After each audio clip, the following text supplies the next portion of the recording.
right, well, it is 1 o'clock here on the East Coast, so we will go ahead and we will get started. Welcome and thank you so much for joining us for our final webinar Wednesday of 2021. It is December 1st and I cannot believe it. We are so excited to have with us today our CAD trainer, Christina Clark, to talk about sustainability. And so quickly before we begin, just a few housekeeping announcements. Don't forget about the Q&A box. We'll be going through some of those questions as we go through the webinar. So feel free, pop them in as soon as you've got them, and we will make sure to get them answered. When you're typing into the chat box, make sure you select everyone so that everyone can see what you're saying and it's all your brilliant thoughts are shared with everybody. We are recording this webinar and it will be up on the webinar Wednesday page in the next couple of days, and any PowerPoints and resources that we share and that Christina lets us share will be up on that page as well, so you can download them once they're posted. We'll also be putting an evaluation link into the chat box as we're wrapping up. So from that evaluation link, once you're completing it, you'll be able to receive your letter of participation for the hours that you get from watching the webinar. And that letter is available only to those who participate live in the webinar. And then just quickly, two other things before we move along. A reminder that the National Leadership Forum is coming up January 31st through February 3rd, and we are so excited to be back in person at the Gaylord in the National Harbor, Maryland. So early bird registration ends December 13th. So make sure to make your plans, register, start looking at what your favorite National Harbor restaurant is, some of your favorite walks around there. You know, you always got to be thinking ahead and planning. And then immediately following this webinar, Christina will be doing a community chat with us. And so the CADCA community is a great resource for anybody who is currently a CADCA member. It provides an opportunity for really, it's a great discussion board. If you are looking for a template for something, you can pop in there, you can ask the question. The likelihood that a coalition across the country is already doing something similar to what you're doing, has a template that you can start with, is there, and there's no need to recreate the wheel. We're all in the same boat. Rising tide rises all boats. So immediately following this webinar, Christina will be in the chat and just having, you know, answering other questions, having more of a conversation about sustainability.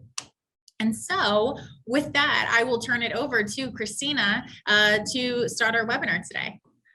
Thank you so much, Brittany, and welcome everyone. I'm seeing lots of names and places pop up in chat. A lot of people saying it's a little chilly. I'm in Tennessee. If you guys have never joined me before for a webinar or haven't been involved with one of the National Coalition Academy cohorts that I've trained for, I live outside Nashville in the great state of Tennessee. And so though it was a little cool the last couple of days, we're supposed to get near 70 today. So I cannot complain. I was excited to not have to wear a jacket today, but I'm seeing a little chilly. Was a little jealous of some snow I've seen in some places when I was watching the news today. But either way, I hope you're warm inside. Hopefully you have coffee available or whatever keeps you warm as we're going through this webinar today. But I'm very excited to talk with you today about sustainability and how you can effectively start planning for that, for the future of your coalition. And I do really hope that you guys join us for the member perk of being in the forum members panel session, as Brittany was talking about, because this is where I get so much of my great information, figure out what's going on with coalition. So please, I hope you join us after our webinar today. So we're going to use chat a lot today. I want to hear from you. I want to know what you guys need and want from this training in a minute, as well as I'm going to be asking you some questions along the way. So please engage in chat as well as the Q&A. Brittany's going to be keeping an eye out on that for me.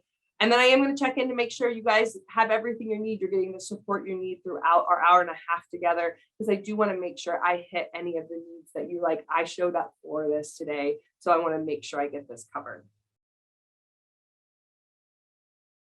So why are we here today? I really am going to talk about some best practices for sustainability planning. How can we be intentional every single day about sustainability so that we can make this something that's digestible and doable in our everyday work, that we have so much on our plate? So how can we make this easier?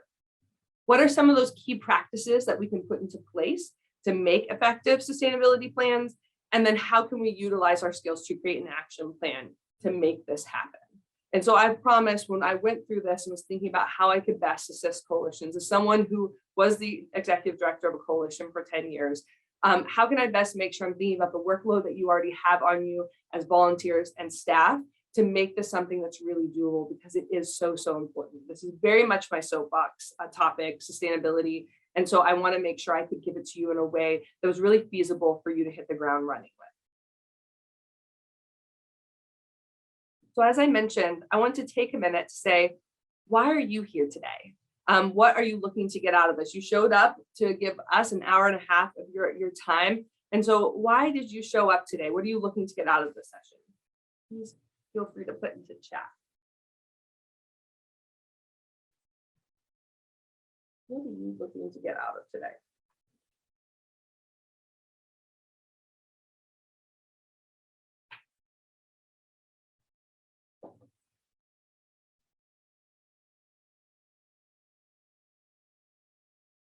Melissa said, ideas to sustain programming in our county. Best practices as a project coordinator, I'm guessing is PC, looking for innovative ideas to learn anything new. I'm a newbie. Welcome, newbie. Learn about sustainability. We are a year 2 coalition. Is something we really need to think about. Yes, I love, Rebecca, that you're already thinking about it. Continued ideas in sustainability, prevention CEUs, ideas to sustain program and staffing, how to guide others on how they can build their sustainability plans. Yes, we're going to be talking about all of this today. Like I said, I wanted to make it as digestible as possible for you. And as I go through, please don't hesitate either in the Q&A or in chat to ask questions. How have you done this? What have you seen work? That's why we're here today, to really start talking about how can we make this happen today. So sustainability starts with a vision for the future. And I'm talking about more than just our word salad of our vision statement or our mission statement. Not that those aren't important, because they absolutely are in guiding our organizations, but more in terms of where do we want to be? What do we want to look like 5 years from now, 10 years from now? What does success really look like? Of course, we want to prevent substance use among our youth. I'm talking about what you want your organization to look like. What do you want your funding level to be at? So these are some of the questions I want you to think about today, because this is imperative. We have to be thinking about this now. This is rule number 1 that we're going to talk about, is your vision for the future. So this means some questions you can ask yourself and your board as you go back into your communities. What does sustainability look like to you, to your staff members, to your organization? What does it mean to have a sustainable coalition? And interesting enough, this is going to look different in every community, and it should, because you all are so different. What looks like sustainability for one person could be going under the school system and creating a separate community there. With another one is a whole community-led county organization with multiple sections under them. So it just really does depend. What does it mean for you? What does a sustainable coalition look like to you?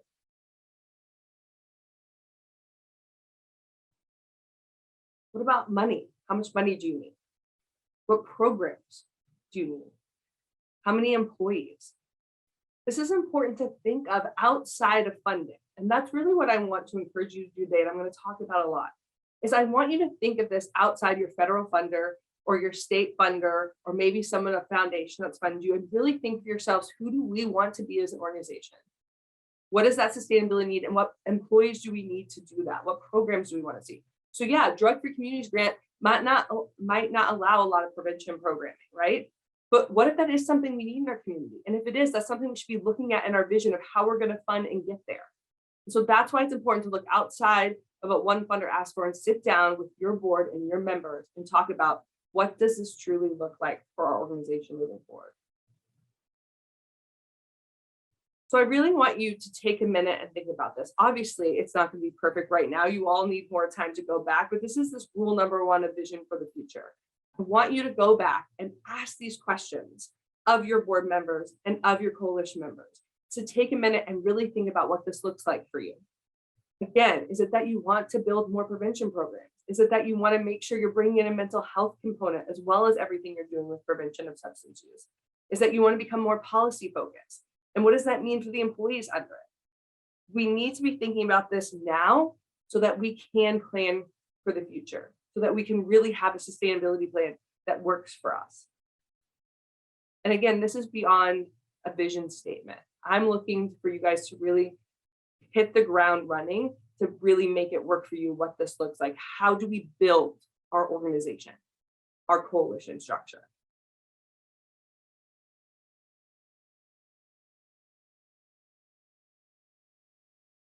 And that's why I do that, because you really do have to start at the end to get to the beginning. If you want to really be great at sustainability planning, you first have to have that vision. And this is where I kind of get on my soapbox for two things that are kind of pet peeves that I hear a lot. Especially, listen, I'm a drug-free communities grant recipient, like I said, for 10 years. And every time I was in a training with someone, they'd be like, we're good, we have DFC funding. As someone who's trained the National Coalition Academy, I hear it all the time. I'm year 1 or year 2. I don't need to be thinking about this. That and the idea, even if you're not drug-free communities grant, of people just saying, we're good right now. We're really fine. We don't need to think about it. Anytime I hear that, it's a huge red flag to me on either one of those. Because if you really want to be an organization that is here 10, 20 years from now, doing the great work that we need coalitions doing, we need to be thinking about it right now. And it doesn't have to be about, let's replace $625,000 tomorrow. That's not what I'm asking you to do. I'm asking you to say, is our vision 10 years from now? And how are we going to get there in really incremental steps? It's not about money grabbing, and we're going to talk more about that, but it's about planning right now to make sure we have the support for those programs, those activities that we know are making a difference in our community.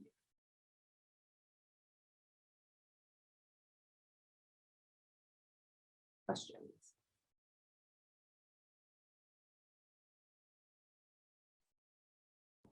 So what do I mean by sustainability?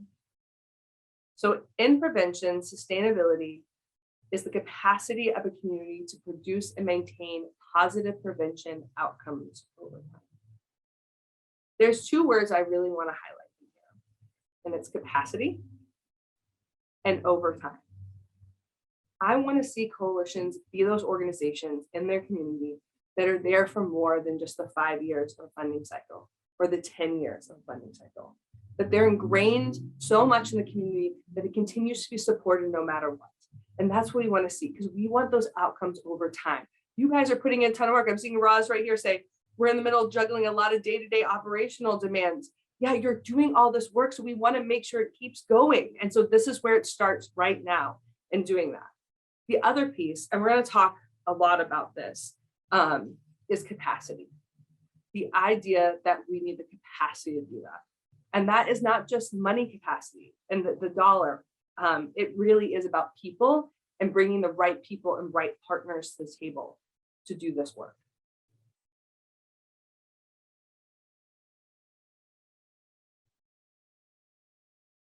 So the strategic prevention framework, as we all know, the SPIF model is something that I always jokingly say, it works if you work it. And so often we get busy in our day-to-day that we forget to keep coming back to this. As an executive director of a coalition, I literally had this printed out and pasted above my desk to look at all the time.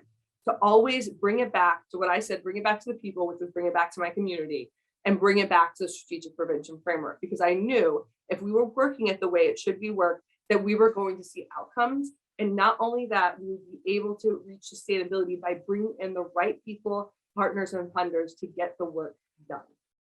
And so one of the things I want you to think about is that we think about this model, the strategic prevention framework, at a community level. If you've been through the National Coalition Academy, you've seen it. We do an assessment over what does drug use look like in our community? How are youth using? Where are they using? What's going on? What resources do they have? But I also want you to remember this planning model can be used at the organizational level, thinking about assessing what's working, what's not working. Where do we need to build capacity or maybe get another employee on board? Are we evaluating well? We need to be thinking about the strategic prevention framework, not just as a community level, but at an organizational level, and then taking even one step further to a program level. So for every activity we're implementing, whether it's a Parents Who Host campaign or it's a policy for social host ordinance, we need to be going back and saying what worked and what didn't work. Who else do we need to bring to the table? Is that why it didn't work? Because we didn't have the capacity we needed. Did we implement it well? Did we evaluate to see if it worked? This is where the rubber meets the road with the strategic prevention framework, and it's key to sustainability. not just in making sure that we're hitting our targets and making the movement we want with youth substance use, because of course that's our main goal, but also using it at an organization and program level so that we can prove our work in the little pieces are really working, so that we can then sell it to funders, to other partners, and being involved and at the table as part of that capacity piece to sustainability. How many of you, as if you are a drug-free community, have been like, I have to replace $625,000 and are overwhelmed by thinking that it's a dollar to dollar. Like I have 625. That's why I'm not thinking about it. We have it right now. I have the $125,000 this year. I'll think about it later. Does anyone feel overwhelmed by the idea of thinking it dollar to dollar? Support for that in chat. Rebecca's like, yes, absolutely. I was there too. Like, yes, yes, yes. And I think we get stuck in that. I think we feel like it is overwhelming, especially as a staff or key volunteer who's in the day-to-day grind of this work, because it is overwhelming. Of course, we want to save youth. That's why we got into this. We want to see our communities change. We want to see people move into our communities and make them better. We have all this, and we're like, I can't think of the idea that now on top of it, I got to raise $625,000, because it's hard when we think about sustainability as dollar for dollar like that. That's why I'm encouraging you. That's not what I'm asking you to do today. And that's not what a good sustainability plan does, because the odds are you might not need $625,000 to really do your work. Because the other thing I'm going to ask you right now is, how many times have you been sitting at a coalition meeting or talking to one of your key stakeholders, and they bring up something that they really want to work on that isn't under one of your funding sources right now? Has anyone ever had the issue of their community wanting to work on something that you don't currently have funded right now? And if so, what are some of those things?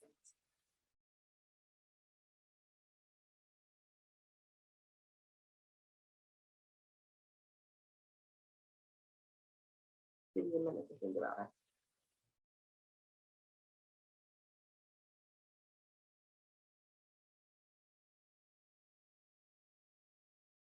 So Tanya says, housing for people living in recovery. Yes, a youth center, recovery transition home.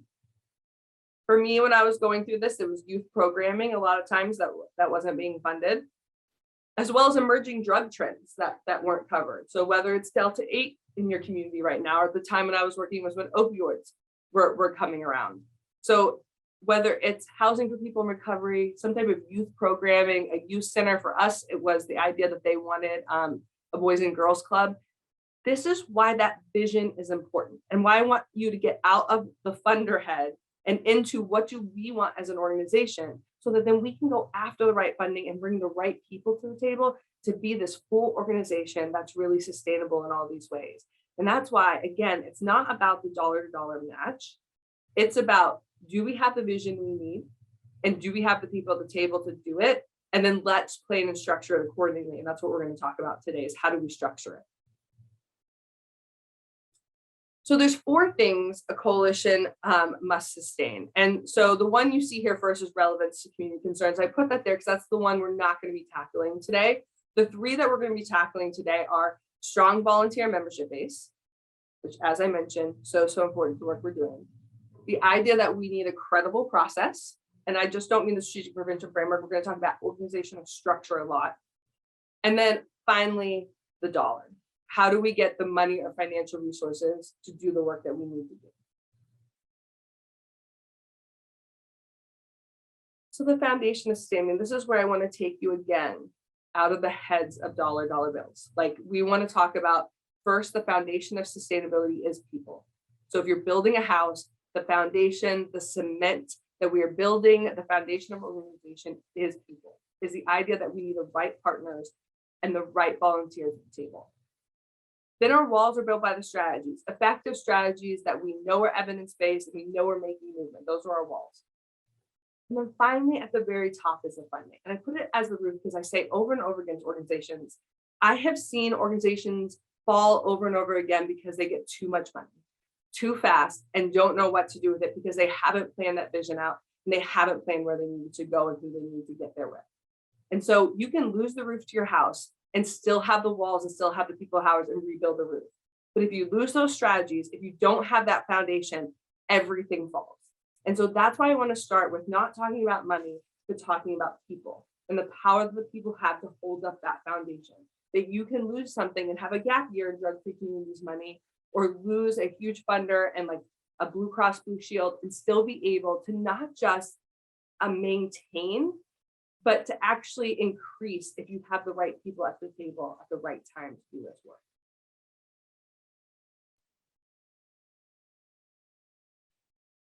And as I mentioned, we know that you're all very busy and you have a lot on your plate. And so this is this first step of the idea of how do we move from, okay, great, we know we need sustainability, but it's overwhelming. And this is my first snapshot for you. This is just a few bullets of all the work that a coalition does. I could fill all 45 slides of today's webinar with all the work y'all do, because I know it. I know how much you're doing in any given day. I actually argue that you're doing more than you even think you're doing if you actually sat down to write it all out. I also know that the average coalition isn't full of a 20 or 40 person team, yet you guys are doing the work of a 20 or 40 person team when it comes to staff, right? And so I say this to think about, and I even encourage you to go back at your coalition member board meeting and write down all the things you're doing for the year.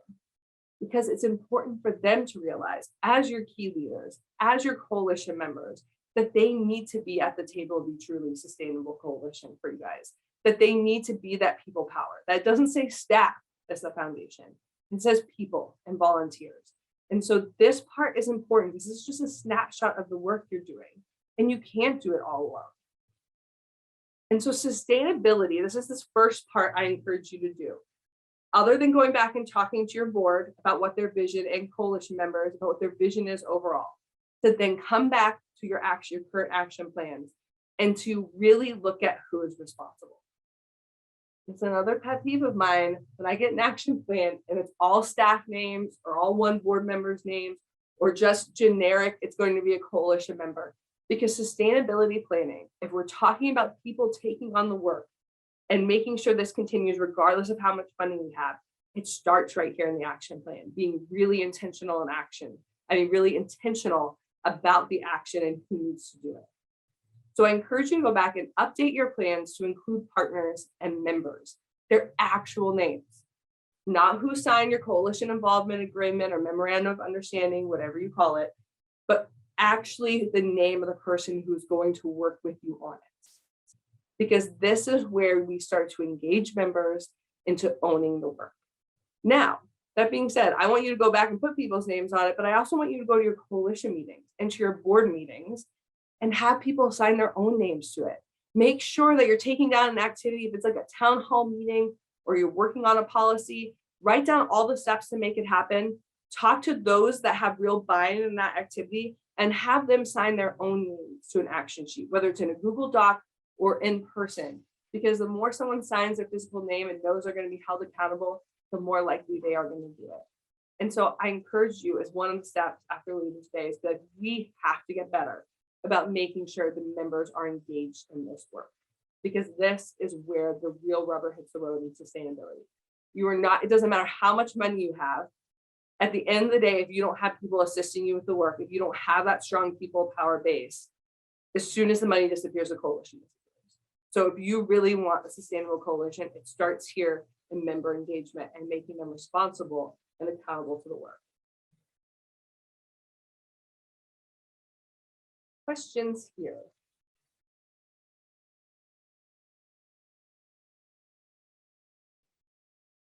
So we talked about the idea that you need a vision. You need to know where you're going, not a vision statement, but who you want to be as an organization. We talked about we need to make sure that people are part and engaged in the work of sustainability. The next part I'm really going to push, and you're all not going to like it, is about process and organizational structure as part of sustainability. So 4 things we talked about. First is that strong volunteer membership base, the fact of engaging in the work. And second is, how do we actually build a strong coalition and organization that can stand the test of time?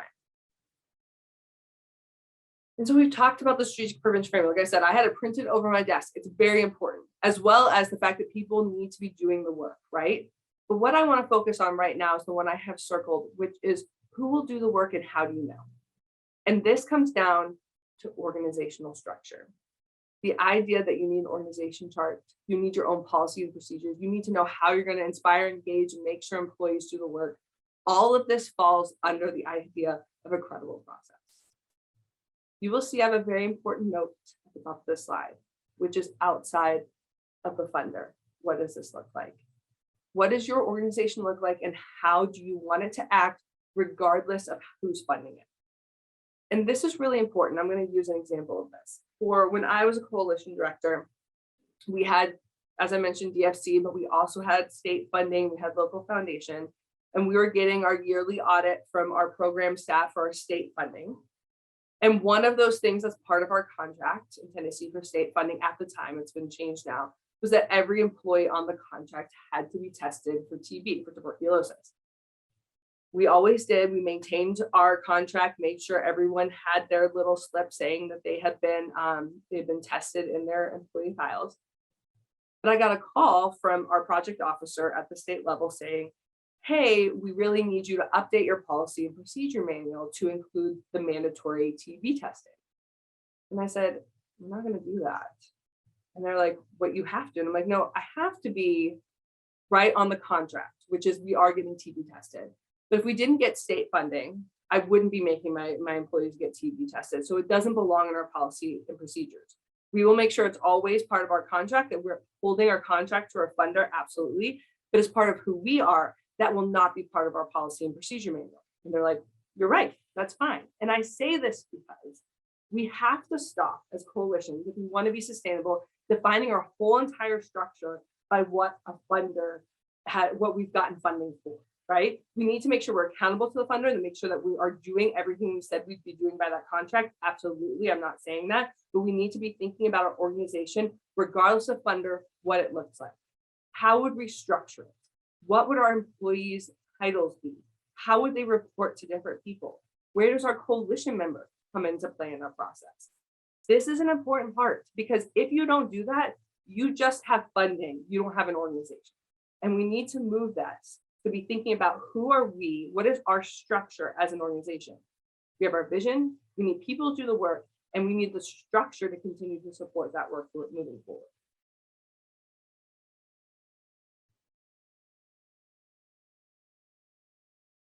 So what does this look like? There's a couple things. I have some org charts in here. And I know people, and listen, when I first started, I was even like with my drug-free community, oh, we have to have an organizational chart, we'll throw one in there.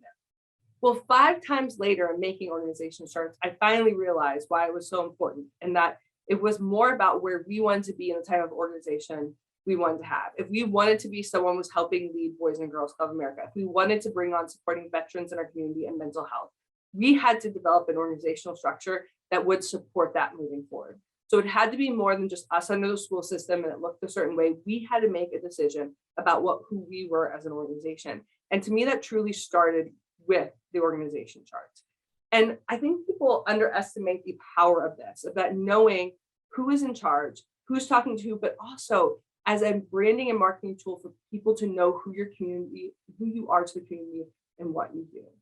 And so I have 2 versions of this. This is your typical top-down approach of your board of directors, having different committees, your executive director, and then those that fall underneath them. Again, thinking about your roles and titles outside of your funding, but who you need to make the work happen in your community. Another option, and one that I happen to like more, is a circular model, where you have a CEO, or for me, I would actually put the community as a whole and the coalition members in the middle of this, and then each one of the different segments that you have coming off of that. But this is important, again, to saying, who are we as an organization? How do we structure? And like Kristen just said, we only have 2 employees, and that's okay. It's okay to only have 2 employees, but then where do your coalition members fall into this? Not just the people, your 12 sectors that you got on board, but your actual committees or work groups or short-term action teams. That should all be part of this. It doesn't have to be just your 2 employees. You really need to be thinking about how you're going to utilize your coalition members. Because again, if we want to engage them in the work, then they better be showing up here on the chart, right? Because we want them to be part of. And again, you come up with a structure. Are you an organization that needs committees? Are you an organization that want short-term action teams, which work for us because committees were like a dirty word. So we had short-term action teams.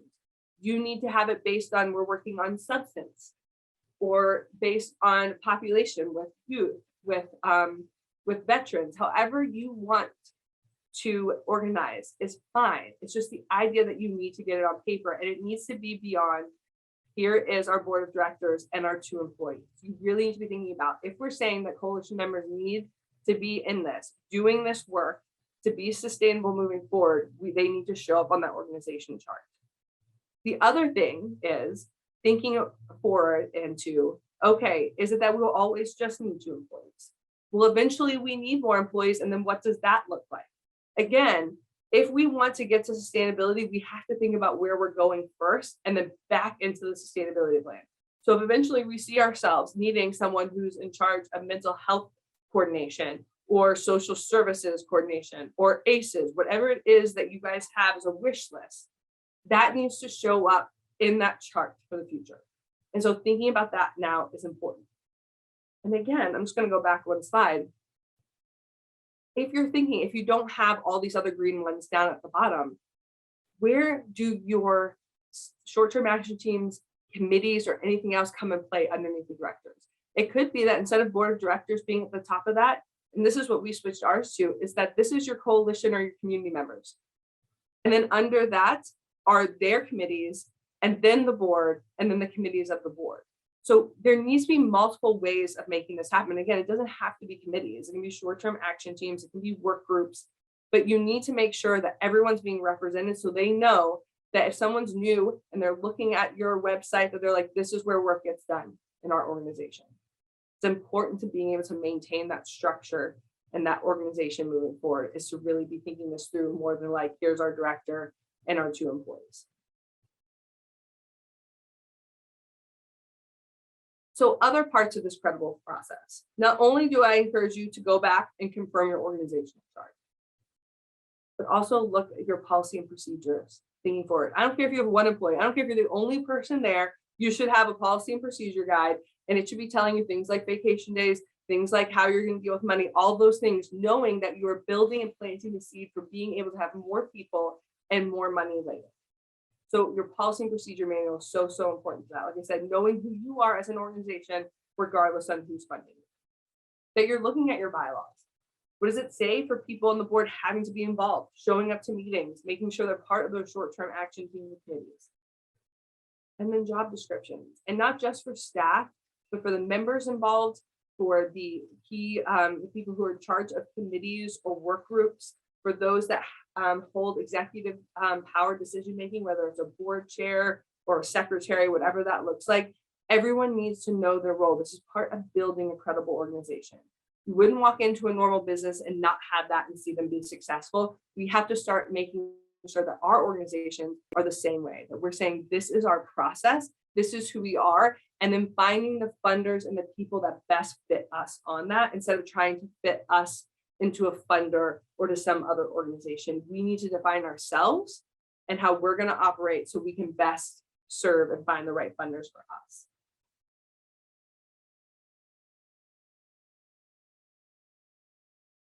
Questions here?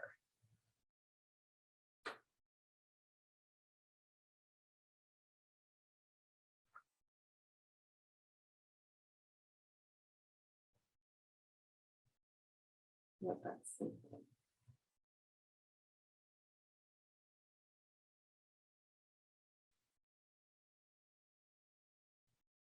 So finally, we are going to talk about money and how you can start building this in to your plan.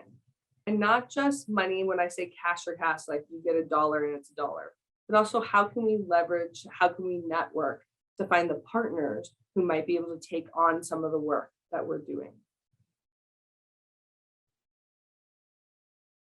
So I want to take a minute and think back to when I was first asking about your vision, what you wanted in the community moving forward, what you were thinking about, you wanted to sustain, whether you want to build a community center, whether you want to be $1 million organization, whatever that was. I want you to take a minute and think through some of these questions as well.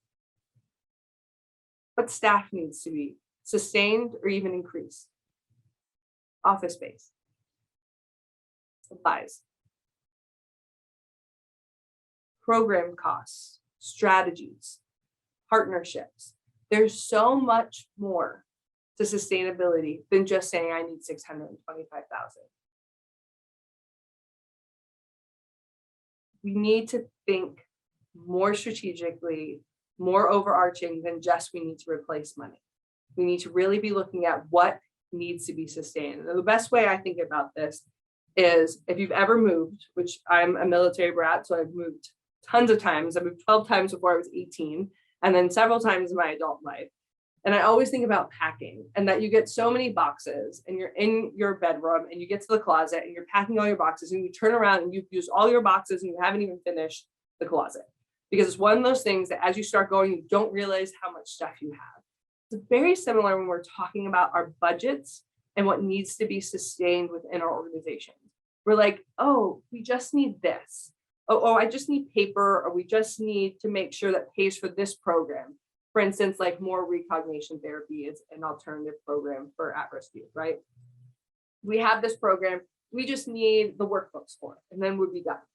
And you don't think about, well, actually, you have copying costs, you have personnel. We're going to go through a whole program piece by piece to talk about this, but there's so much more. You end up, when you think about your office, it's not just that you need rent, you have coffee makers, and you've got copies, and you got need a stapler. There's all this stuff that really is part of where that money goes. And we need to know exact costs of our work in order to make sure that we can get the right funding or leverage out the right support from community members to make that work continue. I'm looking also in Q&A, and it looks like someone's asking who will be responsible mainly on working on drafting bylaws. That is a great question. And as I say, with all coalition work, it shouldn't happen just with one person at a desk. For me, when I've drafted bylaws with any organization, whether it's a coalition or another nonprofit, it is always key board members working together. If you don't have bylaws, I highly suggest you go into CAGA's membership forum and ask for any bylaws that people have out there. I've found that's very helpful for board members to provide some samples of them to read ahead of time before you guys come together and write your own. But I highly recommend making sure it's not just you, not just one board member, but at least your key executive committee sitting down and looking at and making really key decisions about this before they bring it to the full board for a vote. But staff can definitely coordinate in terms of like, let's get some samples out there, let's highlight some things they need to know. But it definitely, if we're saying we want to engage people to work and they're going to be held accountable for those bylaws, it definitely needs to be at the very least the executive board members, board chair, vice chair, secretary, treasurer, looking at those and helping them come together. It's also great if you have any type of attorney or anyone else on board that might be able to also assist with that.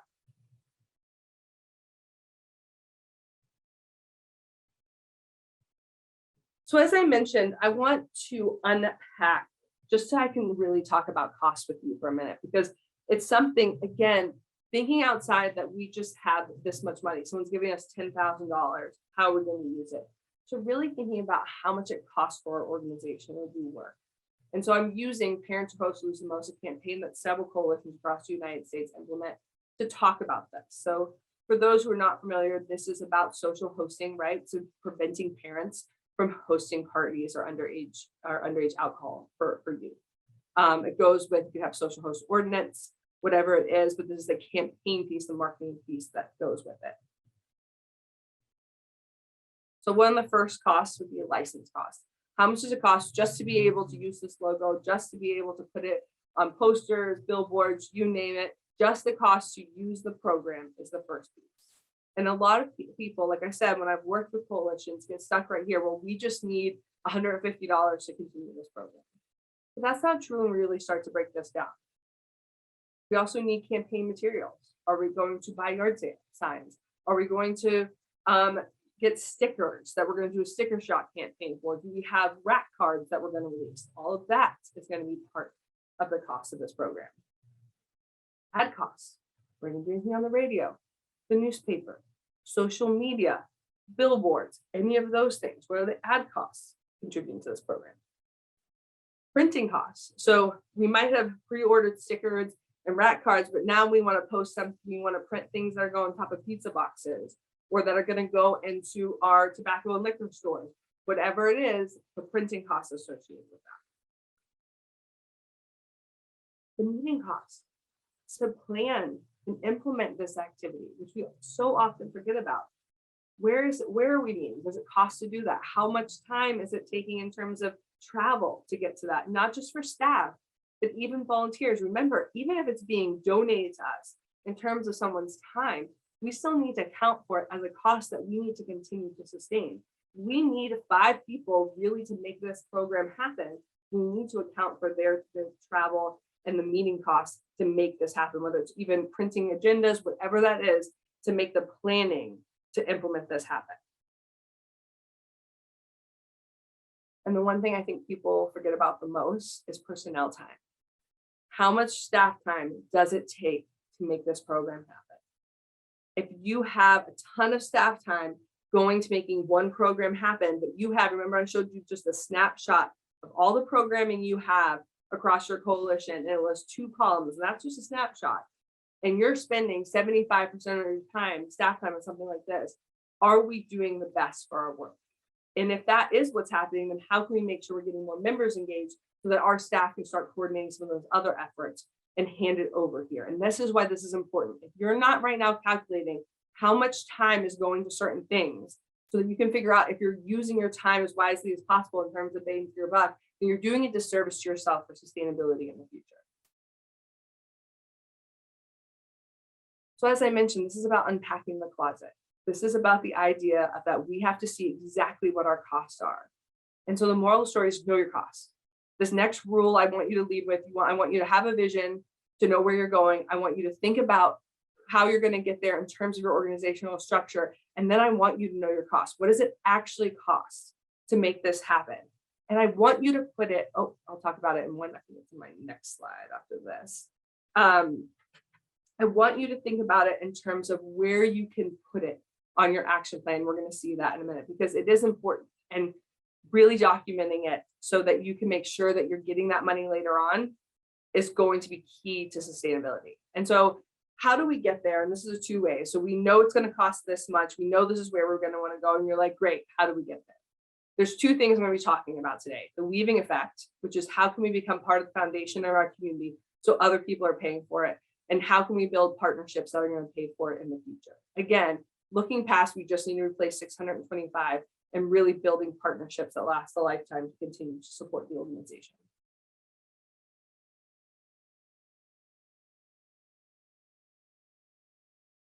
So the weaving effect, if it works, why are we the only ones funding it? And this goes back to why the strategic prevention framework is part of our process is so important.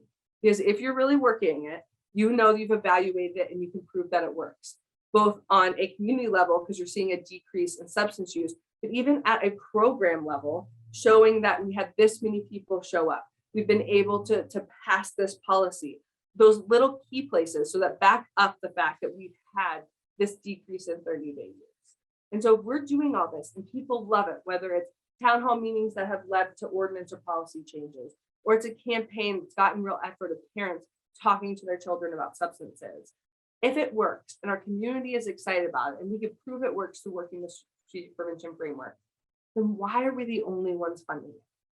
Why aren't we bringing other people to the table?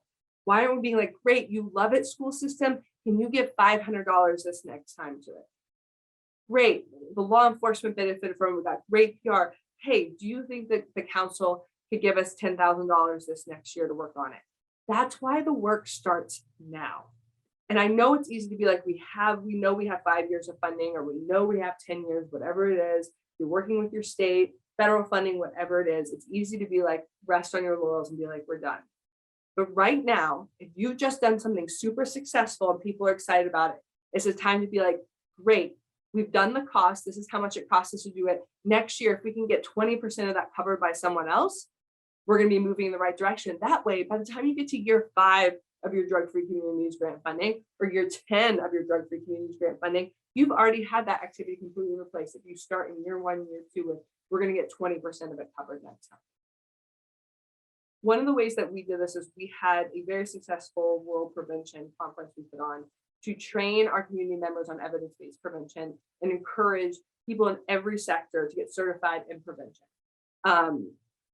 And so we brought into our small community great trainers. CADCA would come down. We had people across the United States come and do this training for us. The first time it did cost money, but by the time we ended it, not only was it fully covered by outside people, but then people are paying CEUs to come to our events. And we were able to do that across 5 years. If we had just kept paying for it every single year because it was in our budget, by the time we got to year 5, we would never have that conference again because we hadn't figured out a way to fund it. And that's why I'm asking you now, if you have stuff that really works, this is your time to figure out who else can fund it and work with you on it. And again, that doesn't mean applying for another grant. It means saying, great, you loved it. Could you guys put 10% in, or could you cover the food cost? And that's why really thinking and knowing your cost up front is really important, because it allows you to go ahead and piece out all those different areas of your cost. So one of those top items that I'm talking about, as I mentioned when I was thinking about our World Prevention Conference, which we called Building Strong Families at the time, was thinking about all the different ways it took to put that together and all the different ways we could leverage it. Again, yes, money is one thing, asking for that dollar value, but there's also who could provide services. Like the person who is asking about the bylaws, is there an attorney who'd be willing to help coordinate and facilitate that with your board?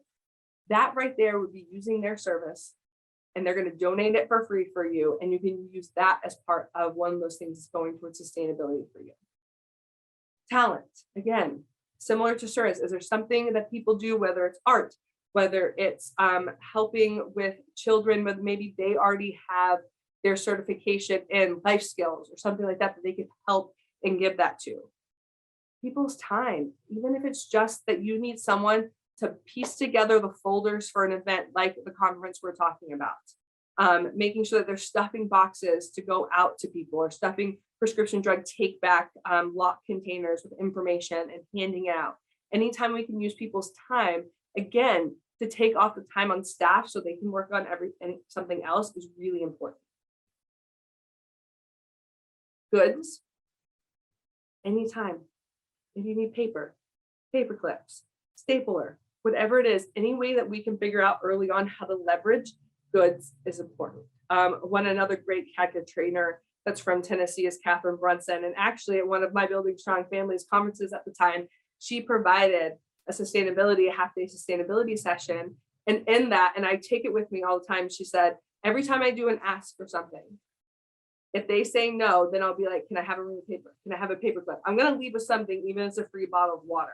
And that's what we have to remember. All these little pieces count. Like I said, when you're unpacking that closet, it's going to be that you need paper, that you need copying costs, that you need to make sure that you have coffee at an event, something like that. Think about who else can pay for that for you. For us, excuse me, we didn't want to have to buy a copier, but we were making copies like crazy, as all coalitions do. And so for us, it was working with the school system to use their copying machine, and they let us do that as part of their support and commitment to what we were doing, was to be able to use their copying machine at any time, whether it was at a school or at the office, their main office, to make sure that we could get what we needed done. And so that was a huge win for us. I mean, copying machines can be, $1,500 to $2,000 if you've got a really nice one, and a month sometimes, even if they're doing paper and ink. And so to be able to have someone support you in that way is a huge way of becoming sustainable in the future. Location is huge. A lot of times we forget about the cost of our office. I hope that most of you are not paying full price for your office. And one of the things we did as we were hitting year 5 and going into year 6 of drug-free communities was make our cost zero on our office, making sure that the person who was giving it to us was donating to us for basically free and covering utilities. All of those things are important. Where you meet, your meeting locations, all of that, very important. And of course, resources and relationships. Making sure that the very important thing is if someone can connect you to someone else who can help you, that's going to be key moving forward. Brittany, do we have something come up in Q&A? Somebody asked about sharing the slides, but we'll post the slides from this webinar when we post the recording up on the CADCA page. Perfect, thank you. So again, going back to your action plan, and this is really what I want you to leave with, is that you don't need a full separate plan that sits on your desk that you're not really paying attention to every single day to make sustainability happen. I know you got workday. It's all Ross in the chat. You got lots of other stuff going on. So that's why I encourage you, go back to your action plan that you work off of. Make sure that under who is responsible, that you're being really intentional. I want people's names. I want to know who you're engaging, not just staff members. The other column I want you to add now is cost. Right there, so you can see it. So if you're putting on a town hall meeting for underage drinking, the cost of that is right there. So that you can start thinking right now, where are we going to replace this money later? If you're working on a youth project, what is the cost of that project? As you're planning, as you're implementing, making sure you're updating that line item and being really smart and strategic about it. Right there in the work you're already doing. Have your plan, you're being intentional about who you engage, and then you're adding the cost right there for everyone to see to make that happen. So again, if it's successful and everyone loves it and everyone who is responsible is saying it's great and you guys can prove it and you know the cost, then why are you the only ones paying for it? How can we move it forward with leveraging out and getting the support we need to make that happen? Questions there? I'm going to pause for a minute before we go to the next area. Any questions?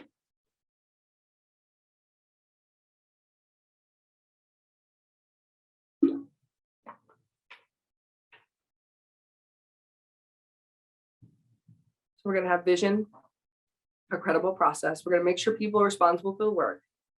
We're going to know our costs. And then you're like, great, now I actually need money and bring new people to the table to help fund this. And again, if we're thinking now in year one, right now, starting to think about how we're going to fund everything that we're putting into place that works, we want to start building partnerships now for what we hope to be fruitful later, right? We're planting the seed. That's why I get so much on my soapbox when everyone's like, we're fine, we have 5 years of funding. But to really make sure that you're not just someone who's funded and you're someone with an organization, you start planting the seeds now for what you hope to grow in the future in terms of partnerships. And that's why I want to take a while and talk about partnership building and why this is so important. And I'm not just talking about bringing a new stakeholder to your group. I'm talking about how can you reach out to businesses and foundations and start building a structure of a network of support that can later on filter in money into your organization to get the work done that you want to do. And this is regardless of what a funder might want. So one of the reasons I want to talk about this is I want you to think about more unencumbered funds that you could do some of those other projects that you might need to do that your community needs, but right now doesn't fall under maybe a state funding apparatus or under the Drug-Free Communities grantee, as well as allowing you guys the lead way to pick what staff you really need to make your organization happen or supplies. And so partnership building here, we're really talking about how can we bring businesses and foundations to the table to really help us with some unencumbered funds to really get this work moving and sustainable. So why is this important? Thinking about it from bringing in businesses and foundations into the work we're doing for sustainability. I mean, the easiest is the first, right? Why are we going to do that? Of course, it generates revenue. There's advertising and events and sponsorships that we could be getting to pay. There's foundational grants. There's partner donations. By being really strategic about working with businesses and foundations, we can get a lot of support for our youth. We can make sure we're in the realm for foundation grants, and we can be getting partner donations from them. It's also a great way to increase volunteers.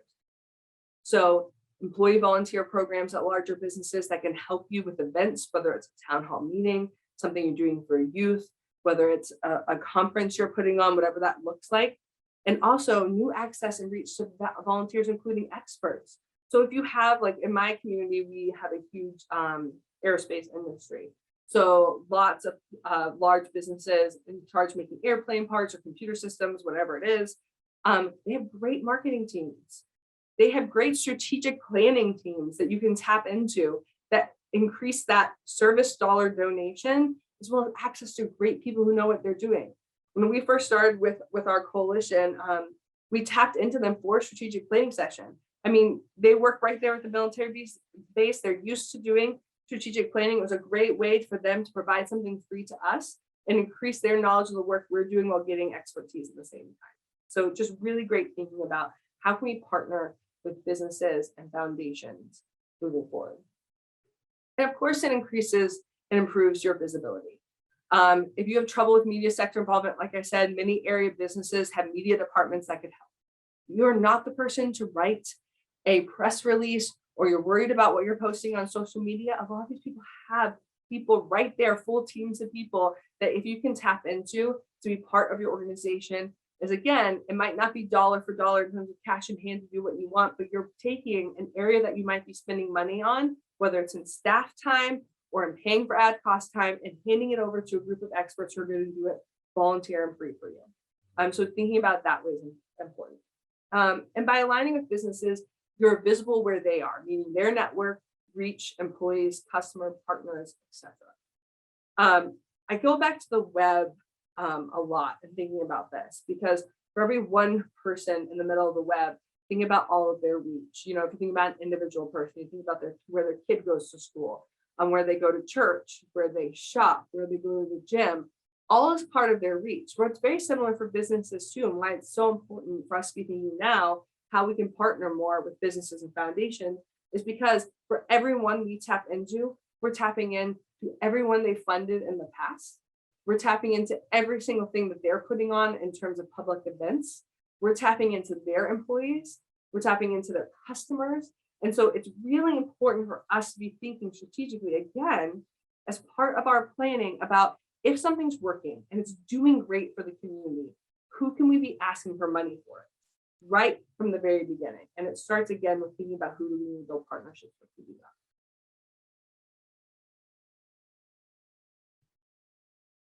that. Again, how do we do this?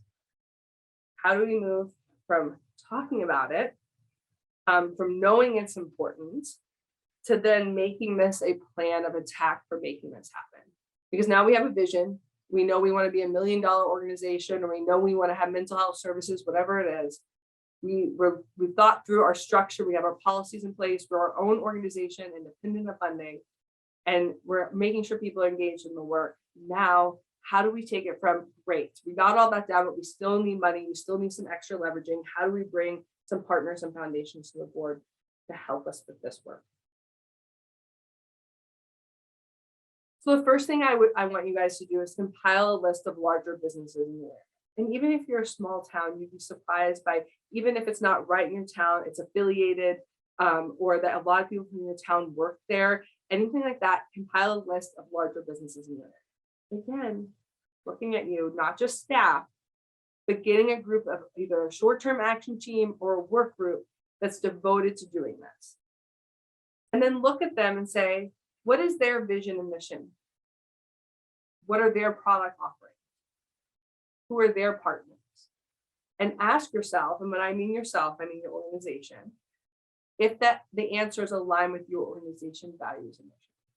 Because I want to be really clear, we don't want to just take money or have partnerships or even go to certain foundations if we don't have the same values, right? We want to make sure that it's boosting who we are. So this is where I ask you to be really think about where your values lie as an organization. This is why that structure piece is so important before you get to how you're going to be funded, because this allows you to make really smart decisions about who your organization is and make sure whoever you align yourself with has the same vision that you do, has the same values that you do for your community. So again, building that short-term action team or building some type of committee to help you work on this list and see who fits with you. This can be done.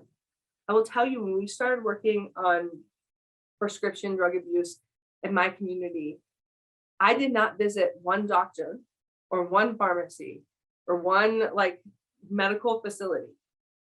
All of the 50 that we ended up having signed agreements with us for being part of an effort to change policy and practices at a local level within medical facilities with opioids were first starting in 2009 in our community, was done by one of my coalition members. They sat down, we got the full list of everyone we wanted to target, and then they went out to each one of the ones where they went to the doctor, or they went to the dentist, or they got their prescription filled.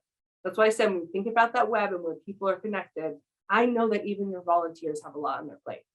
I worked in a small community. I know a lot of you have volunteers sitting on your board that are on multiple other boards. So I'm not asking you to hand over a large portion of your job to them. I'm asking you to take many people and hand over very strategic portions of it. And so this is a place where they are going to use their web and their network, the place they're already shopping, the places they're already working at, and helping you network to make this happen. So compile a list. The second part is, do they have a corporate foundation? And how does it operate? So for us, if you're Boeing, do they have a corporate foundation? Do you have a Coke facility? What does their corporate foundation look like? Nissan, etc. You might not have, again, those businesses right in your community, but if you have enough employees from that area that work there, even if it's outside of your county or city, that's what we're looking at you to look at. And it's important to really think about how they operate. And I say this because sometimes they do have a very structured, formal corporate foundation, like you'll see in places like Nissan and Bridgestone and things like that. But oftentimes, they just have somebody who's in charge of community outreach. And you're just trying to look for one person. It's something that's a little looser and has to have a formal website. And so looking for somebody that's under community outreach or community support are all going to be ways of figuring out, do they have a corporate foundation? How does it operate? And again, make sure you find those overlapping connections within your sphere of influence. Again, when I say your, I mean your organization, the members sitting at the table. Think about, and I even suggest this, and I've done this. Get a picture of a web, print it out. They put their name in the middle of it, and they talk about where do they go to work? Where does their kid go to school? Where do they like to shop? And think about all the different places that overlap, so you can find where you have the most impact and reach. If you have most of your coalition members are going to certain businesses, a couple of them work here, how can they help you make this outreach happen? What are some key places for research? This is very short, but I'm going to tell you some of the ways that I've done this. That's really important. Especially, I have so many people often say, like, I'm in a small community, we don't have a lot of foundations. And that's not true. What you don't realize is there's a lot of small family foundations that don't have websites, that are being handled by their accounting specialist or by a firm, and you just need to find them and tap into who's controlling them and seeing if you can invite them to the table, make sure they're just hearing about the work you're doing. So the first place is easy. A lot of you have probably already seen it, is the Foundation Center. That gives you a lot in your area, talking about in your state or in your county or in your city, what current foundations could be there for support. But I also like doing, these are just two of them, but for any major bank, you just Google like JP Morgan Foundation search. Here I have the link for you, and it's everyone that they control or they help manage their funds.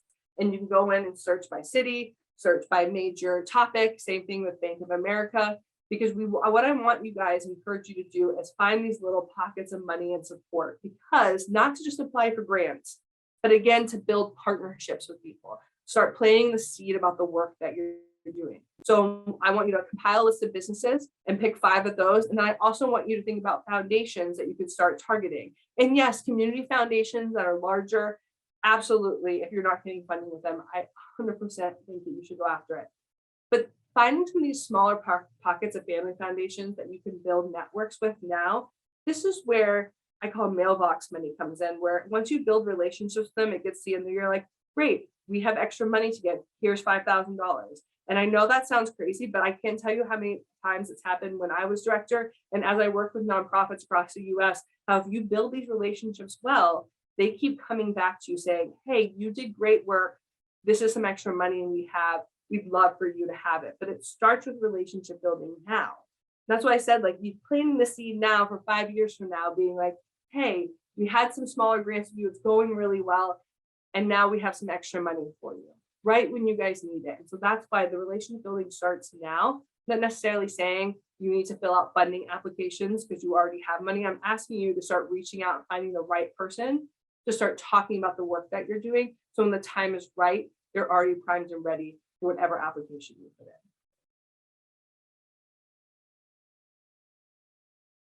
Any questions?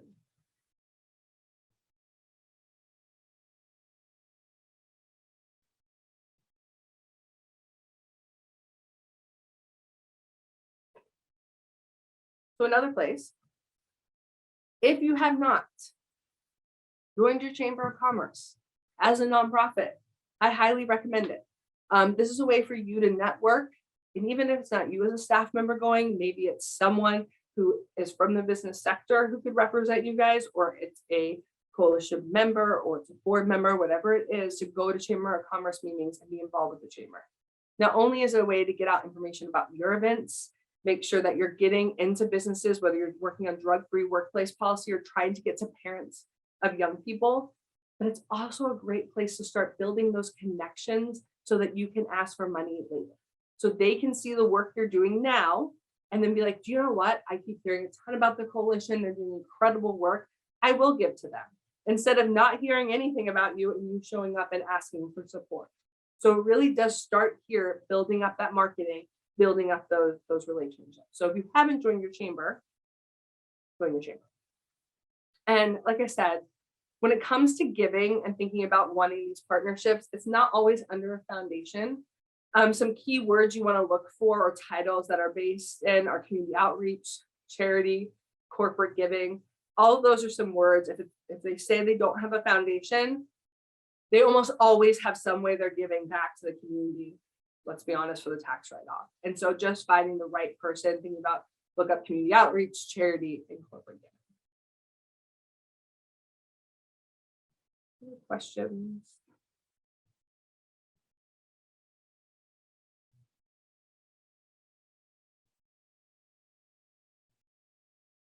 So another one that, if you've been to any training with either a master trainer, Dorothy trainee, or like I said, with Catherine Brunson, is that we want to ask for a handshake, not a handout. And that's why I'm telling you right now, up front, plant that seed and start building these relationships before you need the money.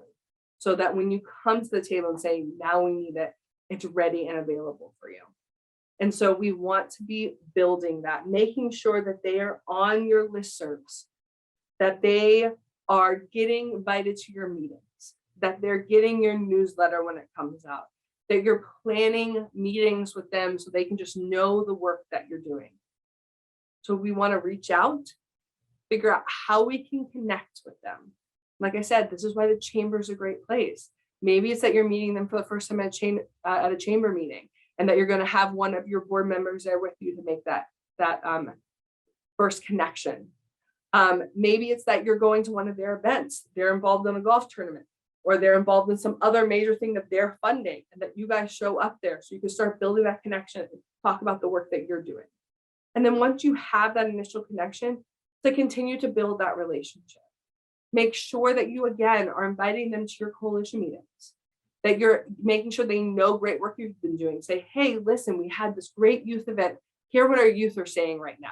Or we just did a drug take back and we got this percentage or pounds or whatever happened off the streets. Make sure they're hearing about you all the time. So that way, when the time comes, you're ready to ask for that handout and they know who you are. Again, make sure you're planning this out. Map out several partnering opportunities. It's not just a one and done. Just be thinking, I'm going to go after them for foundation funding. We just want them to cover $10,000, or we're just going to ask them to be the sponsor for $500 for this one youth event. Yes, start there, but think about, great. So now they've invested in our youth event. What's our next acts? How can we involve them again? What are all the different ways that they could be involved with us, so that whatever they say no to one, you have multiple other ones up to that. And that you start small and build up trust. Like I said, if you're applying for a foundation grant and you haven't talked to them at all, and you're asking for $50,000, sometimes in larger foundations that might happen. But for me, every time I've ever applied for funding, whether it was for my organization or another one that I was assisting, the funding from a foundation never happened until a relationship was built. And once that relationship was built, it was ongoing. Still with one of the organizations I work with, that I was executive director of our coalition, was funded by Blue Cross Blue Shield of Tennessee. To this day, they're still funding 5 years later things that are happening in that coalition outside of a normal grant agreement. Just because they keep seeing the work that's doing it. It started with small things, working with us on drug takebacks, working with us on certain things. And because they've seen the impact we're having and we built trust with them, Now it's a constant funding stream for us that we can be like, hey, we have this new idea, or we want to take this to the next level. And so that's why relationships building is so important now. 5 years from now, what started as a $500 donation for a youth event now is $50,000 to $100,000 for something else. So we have to start now. Even if you just got DFC, you need to start now thinking about how can we build and structure our organization for power later. So I told you, I'm just going to keep taking you back to the action plan because I know you're already doing the work. So just add that column, make it easy on yourself, y'all.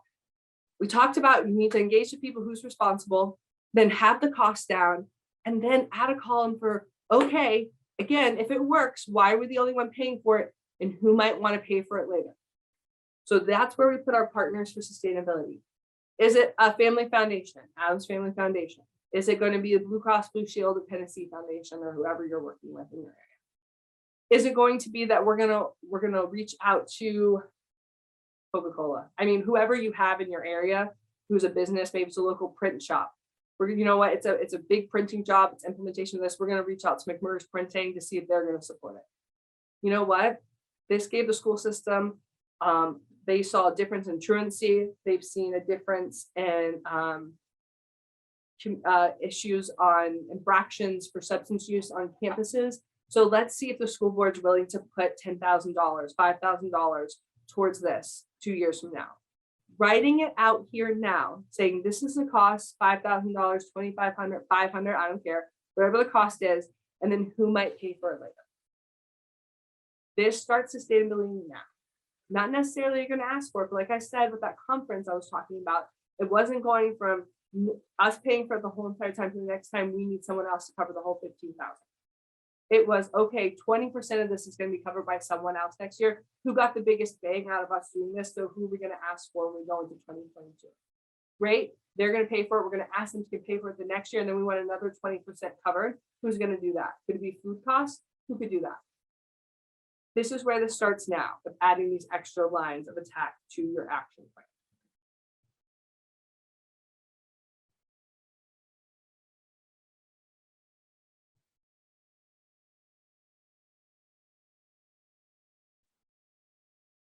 So remember, we want you to start at the end now. I said, my soapbox is that everyone's like, we're good. And that's my big red flag. Start at the end now. Where do you want to be 5 years from now? Is it that you want to be at a certain dollar amount? Is it that you want your staff to look a certain way? Is it that you want certain programs to continue and even increase things you want to add? Remember those questions I started with? What does that look like, that vision?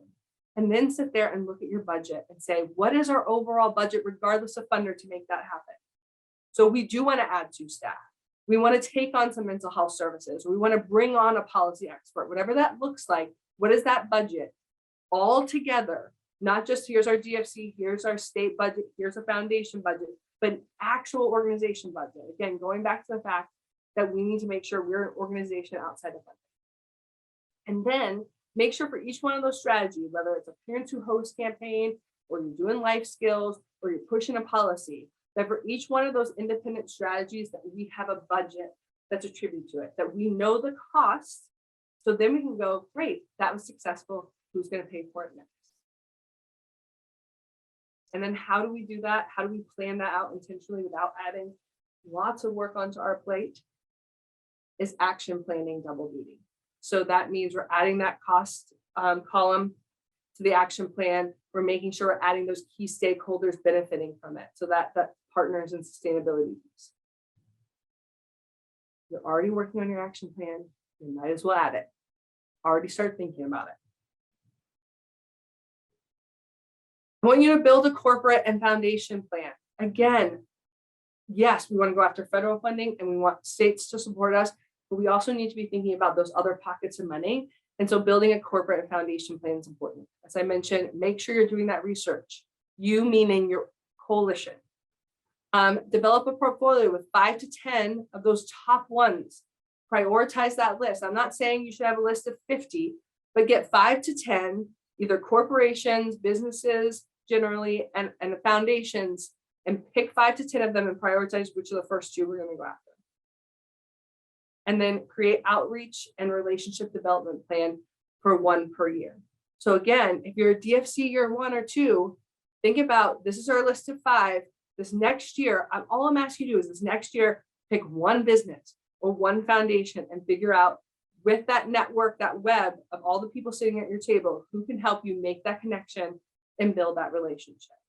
I'm not asking you to hit the ground, start talking to 10 people, but leave here today, make that list with your coalition, and then pick the one you guys are going to strive to bring to the table and to network into what we're doing.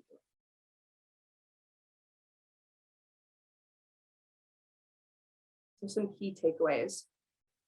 Again, I can't say enough, you got to start at the end to get to the beginning when it comes to sustainability plan. I love coalitions. I don't think there's anything better in the world to get the work done in our community than coalitions because of the collaborative effort, because it's bringing everyone together. But we need to be an organization onto itself and think about what we want moving forward to get the work done in our community. Do yourself a favor and start breaking down overhead and strategy costs day 1.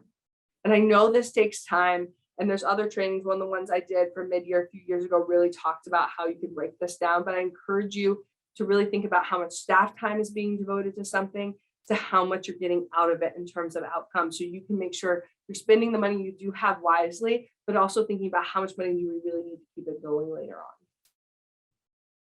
Again, if you're really working the strategic prevention framework and you're proving that the work is happening on a community level and in a program level, decide where to leverage that strength into other partner budgets. Again, if it is impacting in a really positive way the work of your law enforcement, the work of the school system, the work of a health center, whatever it is, think about, great, how can we come together? Could we pay for a new staff member that's working with both of us? Could we make sure that this program is going to end up in your budget moving on?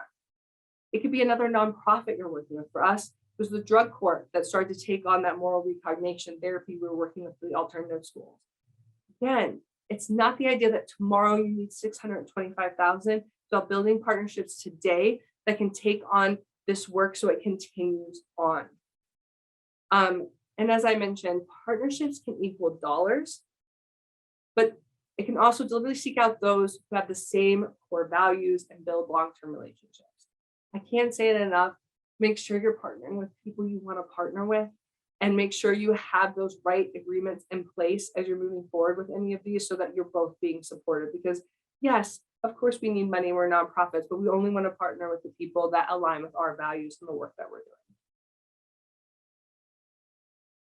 So before I do any last cleanup with CAD kit information, is there any questions that have come up either in chat or Q&A about sustainability in the topics that we've covered today in terms of the idea of vision, making sure that we have the right people in place, that we are working towards an organization structure, and then of course are getting those dollars in place and knowing our costs. I'd love to hear from you. Questions, concern, things that you might need more information on that I can make sure Brittany gets for the key resources.